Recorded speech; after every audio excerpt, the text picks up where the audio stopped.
మన సురేంద్ర అన్న గారు ప్రధానంగా ఇక్కడ ఈ బోర్డుకి వాడే అధిపతులు ఫస్ట్ కాడ కూడా ఇప్పటి వరకు మరి దాదాపుగా ఇది వచ్చేసి 4 రోజులు అవుతుంది.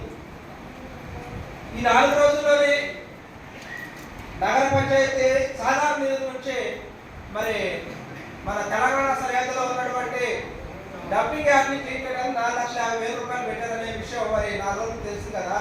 దీన్ని మార్చుకోవాల్సినటువంటి బాధ్యత మీకే ఉంది. ఇక్కడికి టైం ఉంది కదా, ఈ లోపల ఎందుకు మీరు చేంజ్ చేసుకోకుండా ఈ రోజు మీటింగ్ రోజు మీరు దీన్ని మేము అడుగుతామని ముందుగానే మీరు ప్రశ్నిస్తున్నారా? వాళ్ళే మీ ఓటు మీరే ప్రశ్నిస్తున్నారా? 4,50,000 రూపాయలు ఎస్టిమేషన్ ఎలా వేశారు? అక్కడ చట్టం ఉందని మీరు నిరూపించగలరా? నిన్నే కోడి పందాలు తెలంగాణలో సంక్రాంతి సందర్భంగా అవి మొత్తం కూడా క్లీన్ చేసి ఉన్నాయి. అవి మొత్తం కూడా మేము వెరిఫికేషన్ చేసాం.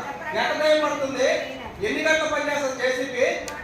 చేస్తే దానికి ఎంత ఖర్చు అవుతుంది? దీనికి 4,40,000 రూపాయలు ఎలా కేటాయించారు? మరి దీనికి వివరణ ఎవరిస్తారు?